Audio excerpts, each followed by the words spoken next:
Hai guys, welcome back again with Enkun di channel Endesu. Fancy botak Saitama bisa merapat, karena di video kali ini kita akan membahas lanjutan cerita setelah Genos dan Saitama yang selesai latih tanding, dan si botak malah merahasiakan kemunculan asosiasi korban nama pahlawan kepada Genos. Lebih tepatnya, kita akan mereview manga One atau webcomic One Punch Man chapter 125. Buat kalian yang belum lihat review chapter sebelumnya, bisa klik link di pojok kanan atas video ini ya.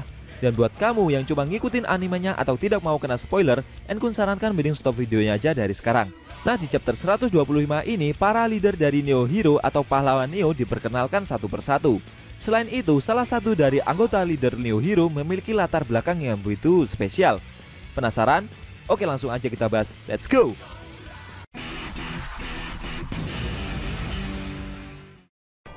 Di awal scene kita diperlihatkan Mr. McCoy memperkenalkan para member leader dari pahlawan Neo yang telah berkumpul untuk pertama kalinya.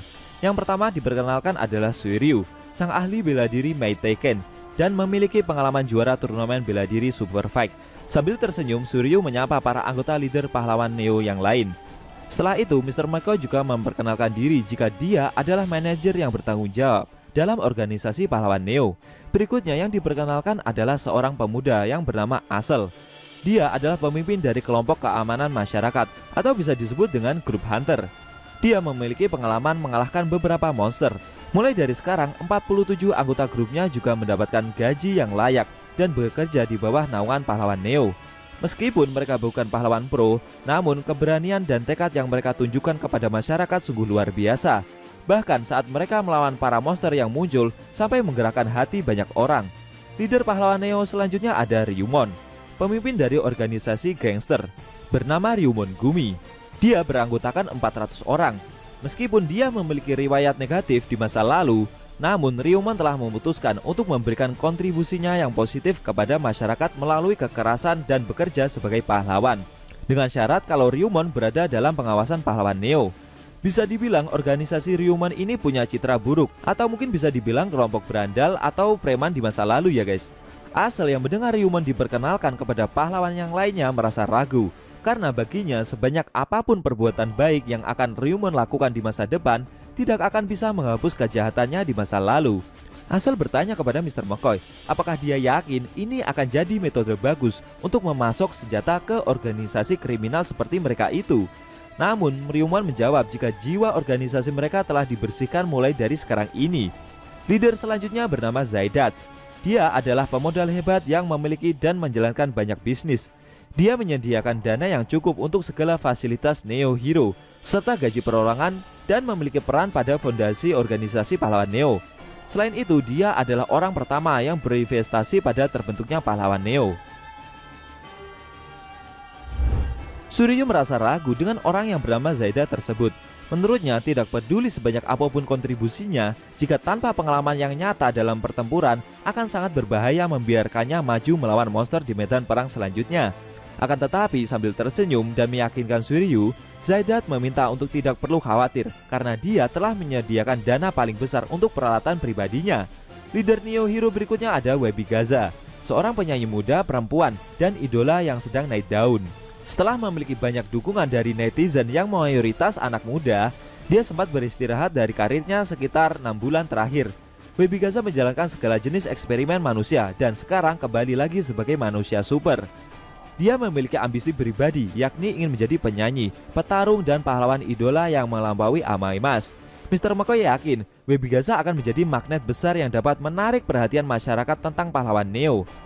Leader pahlawan Neo berikutnya bernama Invelsinev, pemilik dari gereja reinkarnasi dunia lain yang telah memiliki pengikut yang sangat banyak dalam beberapa tahun terakhir. Diperkirakan ada 900.000 pengikutnya dan akan mendapat dukungan juga dari pahlawan Neo. Mr. McCoy berharap rayuan dari opini publik untuk bertindak sebagai angin yang mendukung pahlawan Neo ke depannya. Child Emperor merasa jika gerakan yang dipimpin oleh Invelsinev itu terlihat jauh lebih baik jika dibandingkan dengan asosiasi pahlawan. Bagi Child Emperor, kompetisi pahlawan profesional bukanlah dimenangkan dengan kekuatan, melainkan dengan popularitas dan perdagangan. Menurutnya, orang-orang dari pahlawan Neo jauh lebih mengerti akan hal itu. Selanjutnya yang diperkenalkan adalah orang yang bernama Raiden, sang juara dari turnamen Sumo Super, di mana hanya pegulat super dengan tinggi lebih dari 3 meter dan berat lebih dari 400 kg yang hanya boleh berpartisipasi. Sejak kecil, baik olahraga maupun pertarungan melawan orang dewasa, Raiden tidak pernah sekalipun kalah. Menurut berita yang beredar, seekor monster besar pernah mencoba menyerangnya saat dia berlibur, dan dia menghajar monster tersebut hingga mati dengan tangan kosong. Selain itu, sejak debutnya sebagai pemain sumo, Raiden telah bertarung dalam 700 pertandingan dan tidak pernah kalah sekalipun. Meskipun beberapa waktu terakhir dia memilih untuk pensiun dan bergabung dengan pahlawan Neo. Jika dianalisa, Raiden adalah satu-satunya anggota yang memiliki kemampuan bertarung murni dan yang terbaik di kelasnya. Maksudnya di sini bertarung dengan tangan kosong ya guys, dan gak pakai jurus spesial kayak karakter pada umumnya. Selain itu, menurut para staf pahlawan Neo, mereka menilai jika kekuatan yang Raiden miliki bahkan melampaui pahlawan kelas S sekalipun dari asosiasi pahlawan. Mendengar penjelasan barusan, Darkseid, Metalbad, dan Child Emperor yang dulunya adalah mantan pahlawan kelas S cuma terdiam dan memandang Raiden dengan tatapan serius. Berikutnya yang diperkenalkan ada Super Alloy Darkseid, mantan pahlawan kelas S. Dia telah pensiun dari pekerjaannya sebagai pahlawan pro dan tidak akan bergabung ke medan pertempuran. Dia akan menjadi bagian dari pahlawan Neo dan membantu mendidik generasi muda. Mendengar penjelasan barusan, Raiden terkejut. Dia tidak menyangka jika Darkseid tidak ikut andil bagian dalam menghadapi monster yang akan muncul. Karena di kalangan para petarung sumo, nama Super Alloy Darkseid sudah cukup terkenal. Seseorang yang memiliki fisik melampaui ranah umat manusia dan memiliki kelebihan yang luar biasa dibandingkan seluruh makhluk biologis.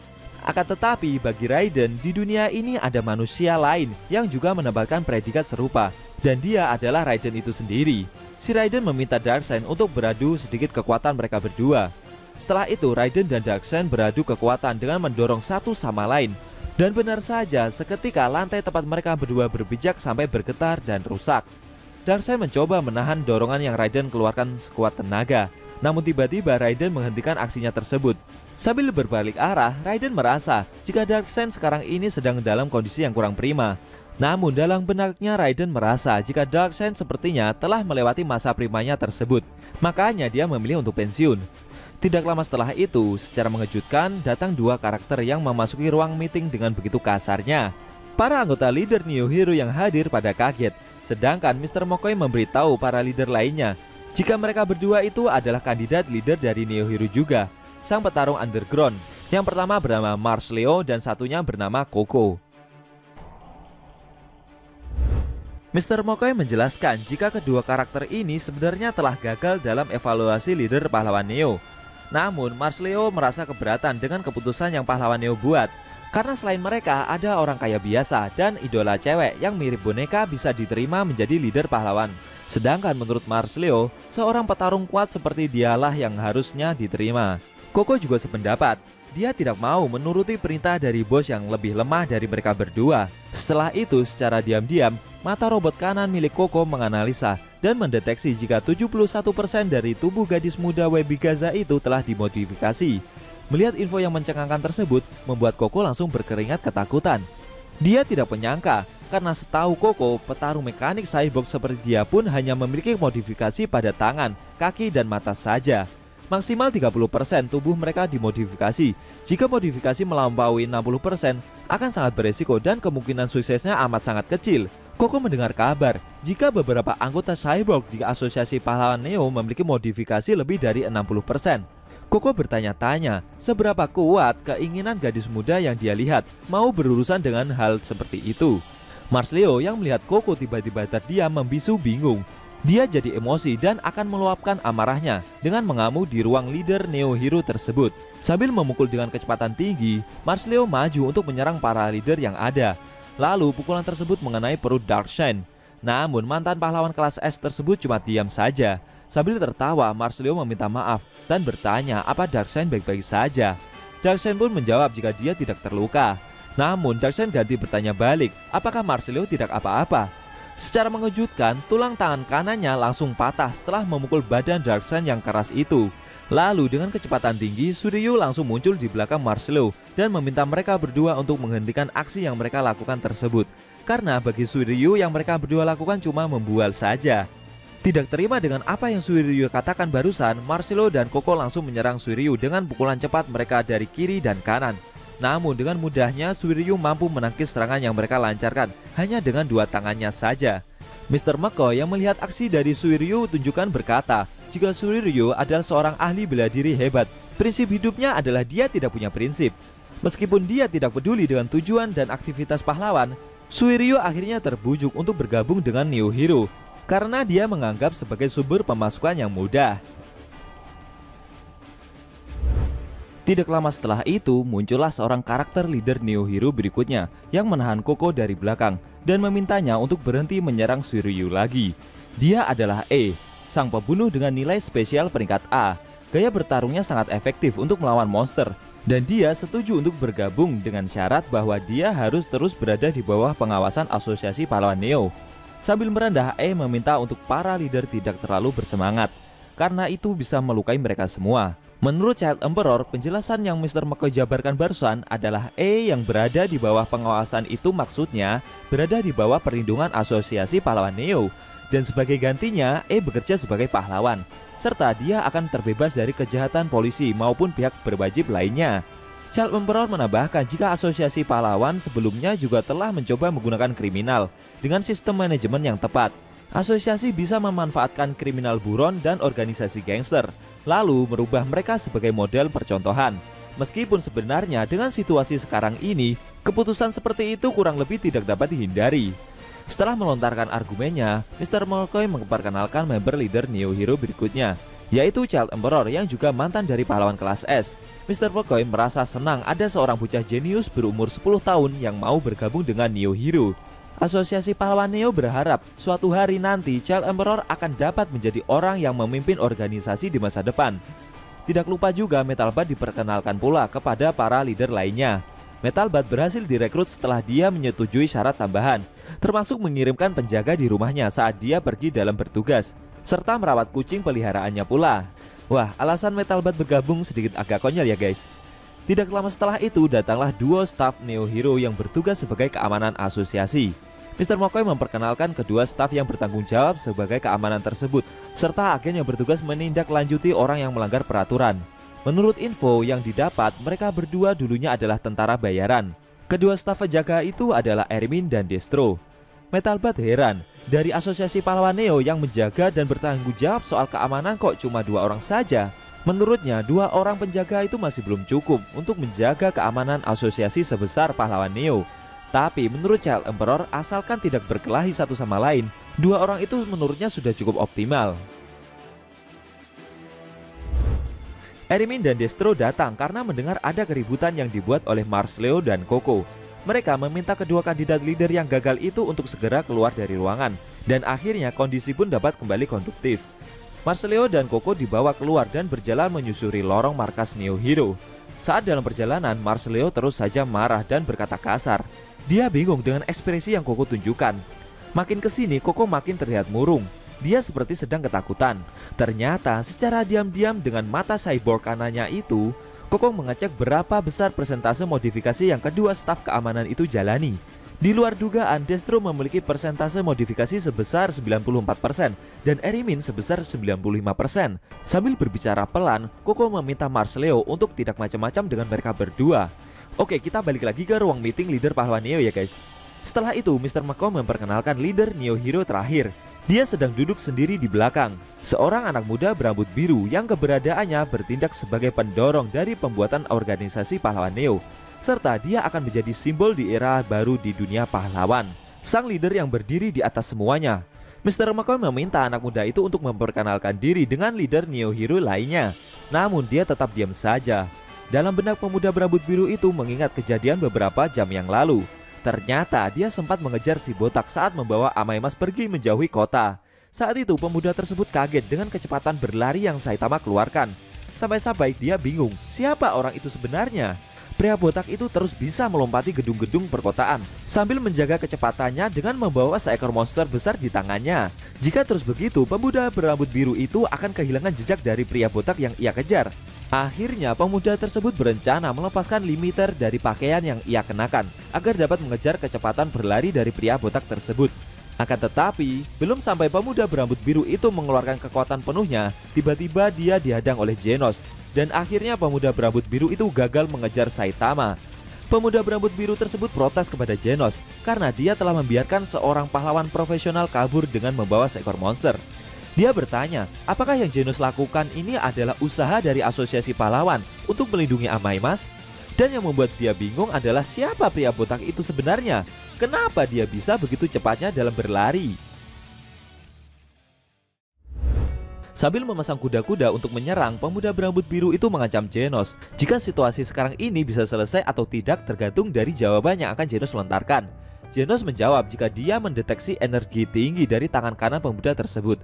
Menurutnya itu adalah senjata berkekuatan tinggi yang tidak mungkin bisa didapatkan orang dengan begitu mudahnya. Genos memperingatkan balik, jika orang yang tidak terdaftar sebagai pahlawan dilarang membawa senjata dengan kekuatan tinggi seperti itu. Namun sepertinya pemuda itu mengenal Genos. Dia sebenarnya sedang melakukan sedikit pemeriksaan pada setiap pahlawan pro dengan kekuatan luar biasa. Setelah itu pemuda tersebut memperkenalkan diri jika namanya adalah Blue, dan dia mengklaim dirinya sebagai orang nomor 1 di pahlawan Neo. Mendengar jawaban tersebut, Genos mengurungkan niatnya untuk menyerang Blue karena mereka berdua sejatinya adalah sama-sama seorang pahlawan. Akan tetapi, aksi yang Genos lakukan barusan telah menghalangi aktivitas kepahlawanan yang Blue jalani, dan dia meminta Genos untuk menjawab pertanyaan yang dia lontarkan. Blue bertanya, apa yang akan dilakukan si botak berjubah itu dengan Amaimas yang telah berubah tersebut? Dengan jujur, Genos menjawab jika dia tidak tahu. Tapi Genos dapat memastikan jika yang dia lakukan tidak ada hubungannya dengan asosiasi pahlawan. Genos menambahkan jika Saitama Sensei tidak terkait dengan peraturan apapun. Mendengar penjelasan barusan, Blue kurang merasa puas. Terlebih lagi Genos adalah pahlawan kelas S yang posisinya berada di atas botak berjubah tersebut. Setelah mengingat kejadian itu, Blue merasa jika kaburnya Amaimas karena ada campur tangan orang lain. Menurutnya segala tentang asosiasi pahlawan benar-benar kotor, baik manajemen maupun pahlawan yang ada di dalamnya sendiri. Blue tidak dapat membayangkan dengan sistem yang mereka miliki akan dapat bekerja sama dengan Neo Hero untuk kedepannya nanti. Setelah itu Blue berdiri dan memperkenalkan diri kepada leader Neo Hero lainnya. Dia berkata akan menciptakan pahlawan Neo untuk menunjukkan dunia tentang pahlawan yang sebenarnya. Menurut Blue ini bukanlah tugas yang mudah. Atas nama keadilan, Neo Hero harus memberikan segalanya. Blue mengajak para leader yang ada untuk bekerja sama untuk menciptakan kedamaian yang sesungguhnya.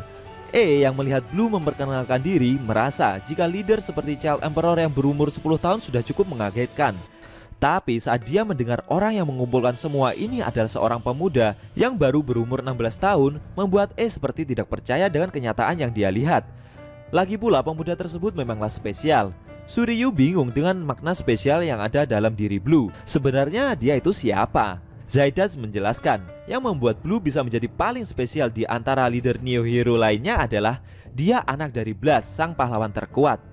Akhirnya leader pahlawan Neo satu-satunya diperkenalkan, dan secara mengejutkan anak dari pahlawan yang terkuat yaitu Blast malah muncul. Dia bernama Blue. Apakah nantinya Blue akan memberikan kontribusi besar kepada pahlawan Neo? Lalu bagaimana kelanjutan cerita dari si botak berjubah kita? Sayang sekali Shin Manga One chapter 125 telah berakhir.